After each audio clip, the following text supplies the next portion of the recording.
allow these fools to openly come out and say, we don't care about the balance of this game. Gonna see exactly how they want to do it out here. Hillister trying to find the hit.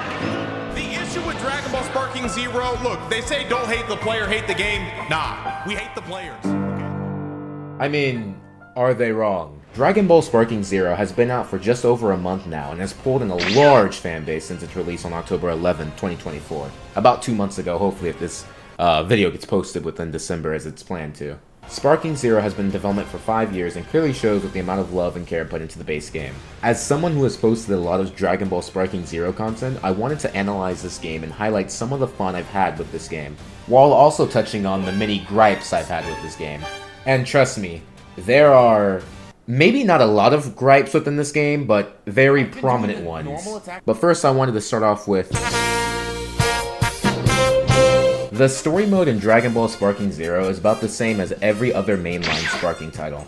There are other modes too, such as custom battles which allow players to play user-created battle scenarios, kinda like Mario Maker but with Dragon Ball. It's me, Goku! The encyclopedia also has detailed descriptions of each character in the game, and great.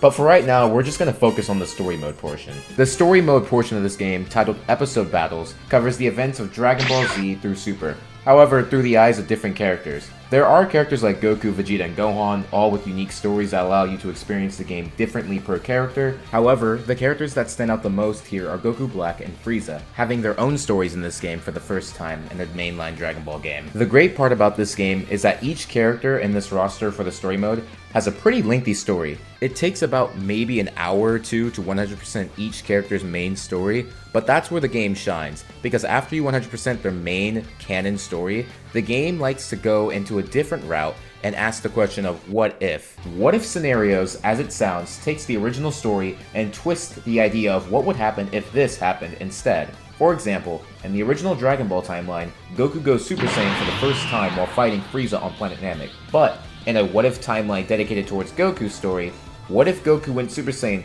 before going to Namek? Like, say, for example, during the Saiyan Saga.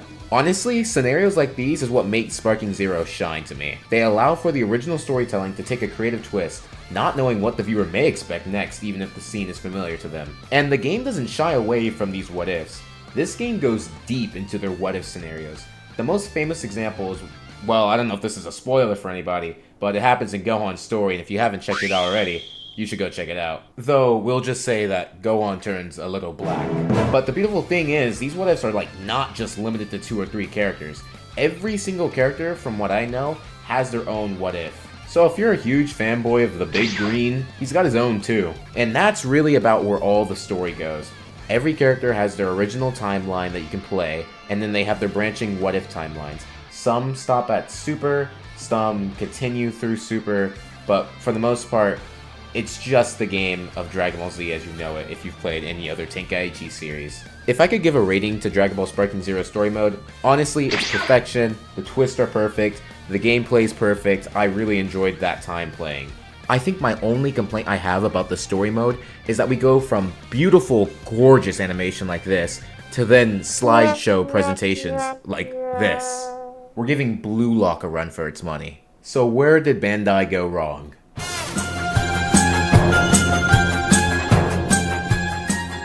Dragon Ball games, especially those of the Sparking series, were always meant for the couch and online fighting experience.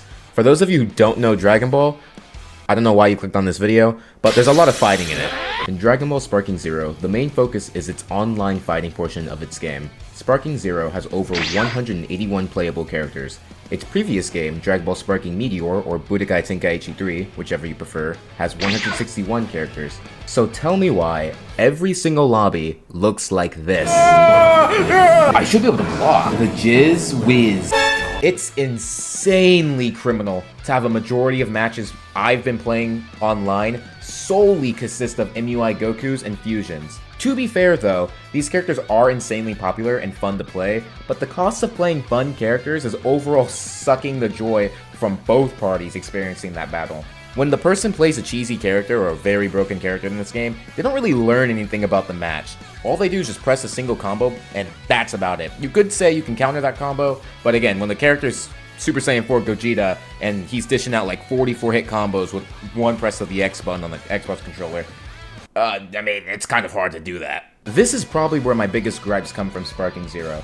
There is no learning or skill required for me to advance in this game when one of my opponent's abilities can take out 2 bars of my HP. So say I'm playing Kakunsa and my opponent's Gogeta. Gogeta can just instant sparking, which is another topic to talk about. Instant sparking is god-awful in this game. And all of a sudden, if he lands his Big Bang Kamehameha times 100, my HP goes from 3 bars down to 1.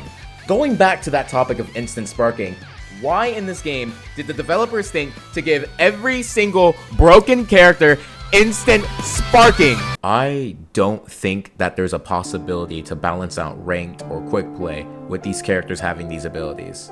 The only solution I can think of is to revoke said abilities and how many times they can be used during a battle.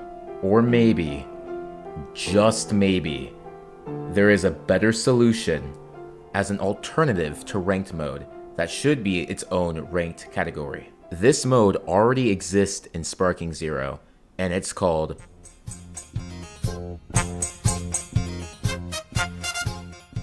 In Dragon Ball Sparking Zero, there are 3 main ways to play online. You have your regular online play, custom battles, and world tournament. By far, the majority of the fun I've had on Sparking Zero is on the world tournament mode.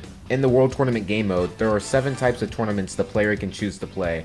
Yamcha Games is the best by far and holds a special spot in my heart, mainly because I won my first tournament on it, but regardless. The Yamcha Games has one player versus another player match against each other, with the catch being of the game mode that you cannot select a character. So every character you get is by random chance. Look, it says right there, I don't make the rules. And also that Yamcha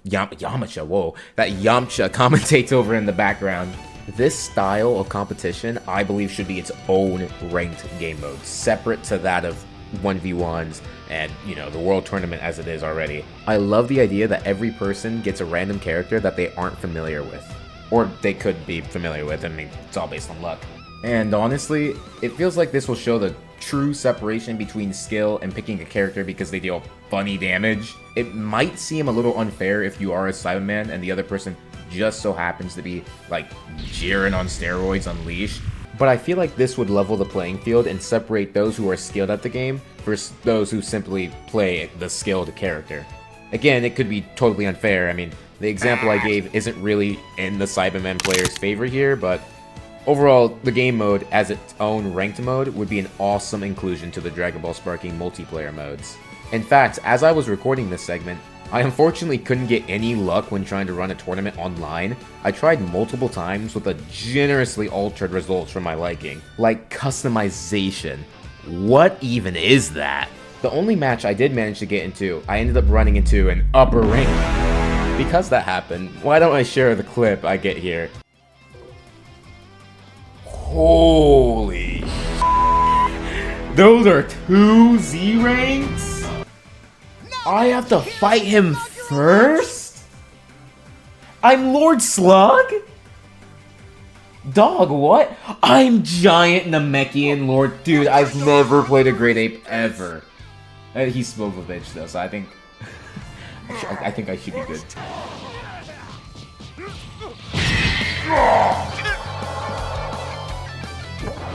I'm not done torturing you yet. Yeah, see, this game mode would separate the skilled versus the unfortunate.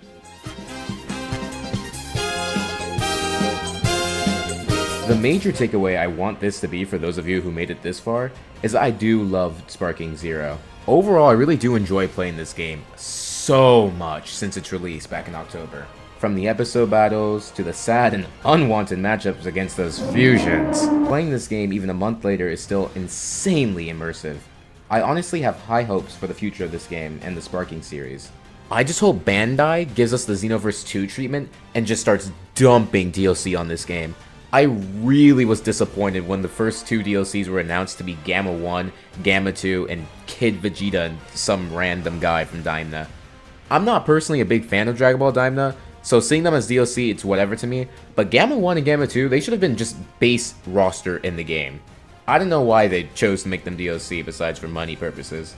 I also forgot to mention in the multiplayer section, and I didn't know where to shoehorn this in at, but I didn't notice how many lack of stages we have compared to the previous Sparking titles. Like, we really are missing out. I hope those get added in the future as free DLC, but until then, well, this game's not even a year old yet, so we'll see. Now, for the Xenoverse series, I don't know about that. Y'all may be waiting a few more, 10 more DLCs for the third game to be announced.